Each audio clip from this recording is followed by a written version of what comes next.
Hey YouTubers, the Working Man's Pride here today.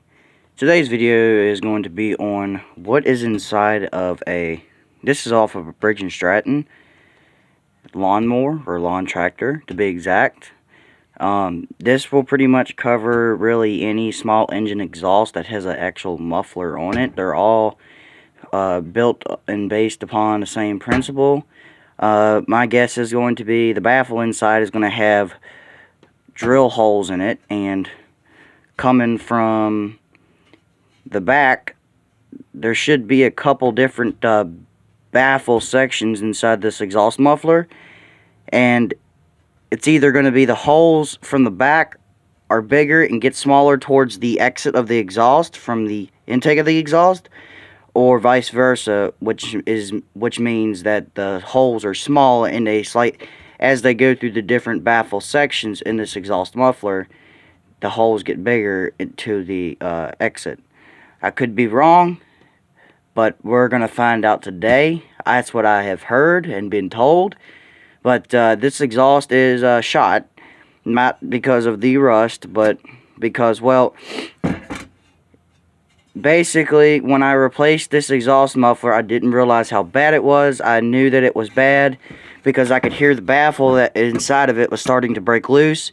I have a video called How to Determine When Your Lawnmower Exhaust Muffler is pretty much bad and shot and needs to be replaced. If you haven't seen that video, go watch it and you'll understand what I mean when a baffle breaks loose. Now this one's not quite that bad. I think what the main issue is, you can hear it rattling. What the main issue with this muffler is that two pieces that are seamed together in a factory, as you can see, are coming apart. And that is where you can see all the carbon, where the exhaust is just leaking right through. Not the rust. The rust is not a big deal. The rust just indicates that either this thing sat outside a lot or has a lot of hours on it. Now, I think both of those apply. This engine does have a lot of hours on it. And it has been sitting outside pretty much its whole life, except for when I got it. I keep it tarped up.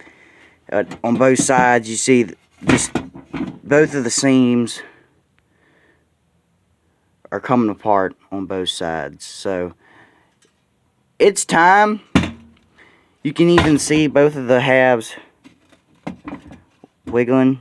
I don't know if you can see that, but in fact, this exhaust was so loud that when I replaced it with the new one, I could then in turn hear all the vibrations and noises that I couldn't hear before. And at first, when I first started it up with the new exhaust, it was so much quieter that when I heard all those new noises, I thought, what the heck? I just put a new exhaust muffler on here, and now I got all these noises.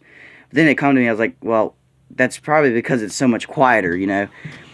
It's very, very quiet, and I'm actually very pleased. Now, I did like the sound of it with this old muffler on there, but it was loud, and I try to keep courtesy of the neighbors around here. I have neighbors, and they've been nice enough to not complain all that much about me driving these mowers around, but I try to keep a courtesy, and that's why I spent $50 for a muffler for this thing. So, let's get, without further ado, what I'm going to do first before anything is I'm going to cut this off right here where they welded onto this plate, and cut this off, and then we can go into the muffler. I want to save this here for a custom exhaust build. So, and then this right here I want to save for that build. And then after that we can cut into it and see what's inside. I'll be right back to you. Alright guys, so I got that piece off there. I'm not really worried about that piece. So what I'm going to do is I'm going to go around this edge and I'm going to pry it with a screwdriver to take both of the halves apart. So I'm going to do that and get back to you. Alrighty you guys, I've decided to take the faster route, and I just cut the bottom of it. So we're going to pull from the bottom. I haven't even taken this off yet. I did slightly move it like this to make sure it was free. Well, actually it's not. We got a little bit of... There we go. Okay. So this right here is the exhaust exit, and as you can see, there's where your air deflector would go on. That's where your exhaust exits, right there. And if you notice, that's on this side, the back side from the camera angle. And the entry is right here. So right there's the entry in here. It goes out and exits here. So it goes in here and it goes through this little passageway and out down there where that exits. So that's pretty neat. It's not broke loose. It seems to be in there. Here is the, well, crap. Can't get that out. But that's where the exhaust comes in. And I don't know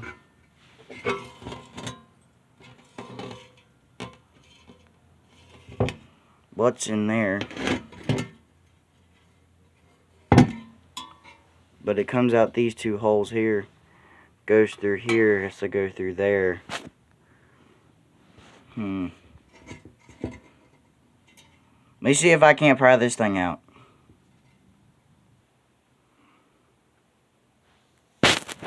Okay, so I peeled this half back enough to look inside, and all it does is it enters here, it goes through here, exits through these two holes, exits through there, and when this piece is sandwiched together, where is the entry? Okay, so this outlet's going to be here above these two holes, but it can't exit there. It has to go through here first. And when these two halves are sandwiched together, this piece right here sits right there, and it blocks and really restricts the flow enough. You can see the little indentation there, and there's a little indentation right here, and they fit in there together. But it leaves just enough room through here to let it go through. It has to force its way through there, and then it exits through these holes, goes through this distribution tunnel here, and out through here. So that right there is your main restrictor there, and that's pretty much how they work. So that's what's inside one. I hope this video helped you. I hope it was interesting. Again, the exhaust comes in through the back here, comes through here. It's just nothing but hollow inside here. Comes out these two holes, has to get past this blockage here, and then has to go from here, get past this one, it's sandwiched together due to the indentations and the way this is snugly fit in here, and then get to here, and then go through there, and then down in there, out through here. And yeah, and it's pretty simple design. I hope this helped you guys out if you're wondering what was inside of a lawn tractor exhaust muffler. If you like this kind of content, make sure to subscribe and hit the notification bell and like this video. And thank you for watching. Workman's Pride.